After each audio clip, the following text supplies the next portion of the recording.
রূপা রূপা রূপা পল্টু, তুই তো মরে গেছিস। কিন্তু তোর বউ জানে তুই ভূত হয়ে মরে এসেছিস। তোর বউ ওঝাকে আনতে গেছে। চামুন্ডার হাতে চন্ডালের মুন্ডু। সাধু বাবা, ওই যে আমার স্বামী মরে ভূত হয়ে আমাকে এসে জ্বালাচ্ছে। তোকেও আমি ওঝা বাবার হাতে তুলে দেবো রে ভূত। আমি আত্মা, তোকে ছাড়া আমাকে কেউ দেখতে পাবে না।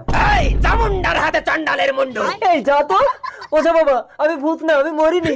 ঠিক আছে, আমার এই চামুন্ডা গন্ডি লঙ্ঘন করে তুই যদি বাইরে আসতে পারিস তাহলে জানবো তুই মানুষ। আরে ছাড়, এই চামুন্ডা খন্ডি থেকে আমি জীবনে বেরোতে পারবো না, আমি বন্দী হয়ে যাবো। এই তুই কাকে ধরে টানাটানি করছিস? দেখতে পাচ্ছ না, এই তো ভূত। চামুন্ডা স্বামী তুমি মরনি, তুমি মানুষ। সাধু বাবা আমাকে ক্ষমা করে দাও, আমি ছলনা করে রূপার স্বামীর রূপ ধরে এসেছিলাম। না, তোকে এই বোতলের মধ্যে ঢুকিয়ে আমি মিশরে চালান দিয়ে দেবো। তাই দাও ওঝা বাবা।